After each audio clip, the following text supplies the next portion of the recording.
Assalamualaikum warahmatullahi wabarakatuh. Isu Raja-Raja Melayu ini mula timbul semasa berlakunya constitutional crisis lebih dari 30 tahun dulu. Yang menjadi sebab ialah Tun Dr. Mahathir Mohamad tidak mahu berkongsi kuasa. Berkongsi kuasa dengan Raja-Raja Melayu ataupun dengan hakim dan juga dengan parlimen. Mahathir mahu memerintah secara diktator. Sebab Malaysia ni mempunyai 4 cawangan kerajaan, iaitu eksekutif, Perdana Menteri, judiciary, kehakiman, legislatif atau legislature, iaitu parlimen, dan monarki, institusi Raja-Raja Melayu. Jadi, sistem power sharing, kongsi kuasa di antara 4 cawangan kerajaan ni menyekat Mahathir dari membuat apa saja dia suka. Jadi dia nak hapuskan kuasa Raja-Raja Melayu selepas Mahathir mengurangkan atau menghapuskan kuasa parlimen dan hakim. Berlaku juga krisis di antara Mahathir dan parlimen, Mahathir dan hakim-hakim. Dan yang akhir sekali, Mahathir nak hapuskan kuasa raja-raja supaya beliau boleh memerintah secara diktator tanpa kongsi kuasa dengan hakim, parlimen ataupun Raja-Raja Melayu. Ini yang sebenarnya punca atau sebab tercetusnya constitutional crisis. Dan di dalam kempen anti-raja, Mahathir telah arah TV3, RTM dan surat khabar mengeluarkan berbagai-bagai cerita negatif atau cerita huduh tentang raja-raja. Cerita raja-raja salah kuasa, raja-raja melakukan jenayah, raja-raja membazir duit rakyat, duit cukai rakyat. Dan selepas kempen seluruh Malaysia, kempen yang dinamakan Semarak, di mana Mahathir telah pergi ke seluruh ceruk Malaysia berceramah, ceramah anti-raja untuk buat rakyat membenci raja-raja. Akhirnya satu gambaran negatif telah diberi terhadap Raja-Raja Melayu. Dan tujuannya ialah akhirnya untuk menghapuskan sistem raja dan menukarkan Malaysia menjadi republik. Dan Anwar Ibrahim telah memain satu peranan yang penting bersama juga Tun Ghaffar Baber. Ghaffar Baber, Anwar Ibrahim, Mahathir, ini satu pasukan, this trio yang menyerang raja dengan begitu kasar. Akhirnya apa yang berlaku? Orang bukan Melayu yang pada dulu je, sebelum merdeka, selepas merdeka, mereka tidak berani langsung menyentuh isu raja, mengkritik raja ataupun bercakap apa-apa yang boleh dianggap sebagai seditious, hasutan terhadap raja. Mereka sudah menjadi berani. Mereka pun join in, mereka pun campur sekali untuk mengutuk Raja-Raja Melayu. Sampai hari ini kalau kita tengok, orang bukan Melayu sudah tidak segan, sudah tidak takut dan berani menghentam Raja-Raja Melayu. Sebab trend ini telah dimulakan oleh Mahathir lebih dari 30 tahun dulu. Anwar Ibrahim pun juga. Dan arwah Tun Ghaffar Baber. Mereka menghentam raja habis-habisan. Dan kalau kita tengok generasi muda hari ini, mereka sudah tidak segan dan tidak takut untuk juga menghentam raja-raja Melayu. This is a trend that was started by Mahathir, Anwar and masa tu Ghaffar juga. Dan hari ini kalau kita tengok orang bukan Melayu, mereka sudah tidak hormat, tidak takut, tidak segan untuk nak menghentam raja-raja Melayu. Di mana satu masa dulu, isu raja-raja Melayu ni dianggap sebagai tabu ataupun sacred cow. Baik Melayu, baik bukan Melayu, mereka tidak akan memburukkan raja-raja Melayu. Inilah satu trend yang dimulakan oleh pemimpin-pemimpin semasa itu, geng Mahathir, dan hari ini sudah menjadi masalah.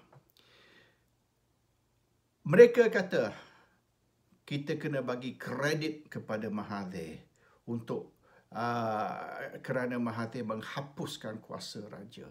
Kuasa raja apa yang kata Mahathir menghapuskan? Perlembagaan Malaysia sama. Perlembagaan Malaysia tidak diubah atau dipinda. Kuasa raja masih ada di dalam perlembagaan Malaysia. Dan raja ataupun institusi monarki ada peranan dan ada kuasa di dalam Malaysia sebagai satu dari 4 cawangan kerajaan. Nak katakan raja-raja ni hanya simbolik, raja-raja ni hanya seremonial sahaja, itu tidak benar. Sekiranya Sri Paduka Baginda yang di-Pertuan Agong ataupun raja-raja Melayu tidak membuka parlimen, maka parlimen tidak boleh bersidang. You cannot hold a parliament. Jadi kalau katalah Agong tidak dijemput ataupun Agong tidak hadir parlimen, bagaimana ahli parlimen 222 ahli parlimen nak duduk bersidang? Oleh kerana raja belum buka parlimen lagi. Jadi peranan raja-raja Melayu ni bukanlah mana simbolik ataupun seremonial. Dia ada peranan. Peranan yang boleh dianggap sebagai executive powers. Dan kita ambil contoh baru ini. Apabila Perdana Menteri menghadap Agong bersama Kabinet dan memohon perkenan untuk emergency declare di Malaysia ataupun darurat diisytiar di Malaysia. Agong tolak. Bukan saja Agong, perkara ini dibawa kepada Conference of Rulers dan raja-raja Melayu sebulat suara telah menolak. Bermaknanya walaupun Perdana Menteri ada kuasa, tetapi Conference of Rulers Agong ataupun Raja-Raja Melayu juga ada kuasa untuk veto. Dan apabila mereka menolak permohonan untuk nak declare emergency ataupun isytiar darurat, maka darurat tidak boleh diisytiar. That means they have the power. Dan mengatakan yang raja-raja Melayu ni mesti ikut cakap Perdana Menteri, tidak boleh tidak terima nasihat Perdana Menteri, tidak benar. Misalan sekiranya Perdana Menteri nak letak jawatan sebelum 5 tahun, sebelum akhirnya 5 tahun semenjak Parlimen bermula, dan Perdana Menteri minta supaya Parlimen dibubar, supaya pilihan raya baru boleh diadakan. Raja juga ada kuasa menolak.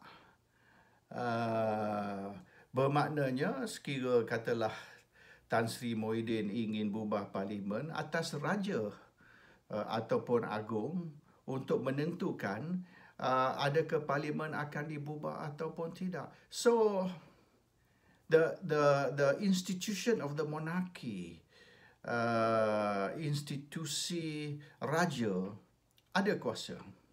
Dan kalau kita tengok kebelakangan ini, beberapa minggu kebelakangan ini, berbagai-bagai analisa, berbagai-bagai pandangan telah diberi oleh lawyer lah, penulis yang bukan lawyer pun juga memberi pandangan bahawasanya yang sebenar raja tidak ada kuasa. Yang sebenarnya raja mesti ikut cakap Perdana Menteri. Ini tidak benar. Dan kita jangan lupa, Agong ialah Supreme Commander of the Armed Forces. Dan 9 raja-raja Melayu, tiap-tiap negeri, is the commander of tiap-tiap cawangan militeri. Misalan Askar Melayu. Askar Melayu ada komander dia. Kalau tak salah saya, Sultan Johor. Dan juga Air Force, Navy. Kalau tak salah saya, Navy ni Selangor. Jadi tiap-tiap raja mengetuahi satu cawangan militeri. Dan Agong ialah Supreme Commander keseluruhannya. Jadi tentera diletak di bawah Raja-Raja Melayu. Polis di bawah Menteri Dalam Negeri. Orang politik ataupun menteri ada kuasa mengarah polis. Tetapi militeri bukan di bawah Menteri Pertahanan. Menteri Pertahanan tidak boleh mengarah tentera untuk berperang. Yang hanya boleh arah tentera untuk berperang ialah Raja-Raja Melayu. Dan tentera, training tentera ialah taat setia kepada komander, bukan taat setia kepada orang politik. Jadi sekira berlaku sesuatu kekecohan, maka komander lah yang akan mengarah militeri untuk bertindak, bukan orang politik. Sebab di banyak negara, militeri yang tangkap orang politik dan tembak mati orang politik. Jadi orang politik tidak ada kuasa terhadap militeri. Jadi nak kata raja ni, baik sultan, baik agung, tidak ada kuasa untuk nak bercakap atau nak berhujah tentang politik, itu tidak benar. Apabila parlimen nak bersidang, perlulah Raja-Raja Melayu membuka parlimen. Bukankah itu politik? Kalau tidak mahu raja terlibat dengan politik, maka bersidanglah di parlimen tanpa menjemput raja untuk membuka parlimen. Boleh tidak parlimen bersidang?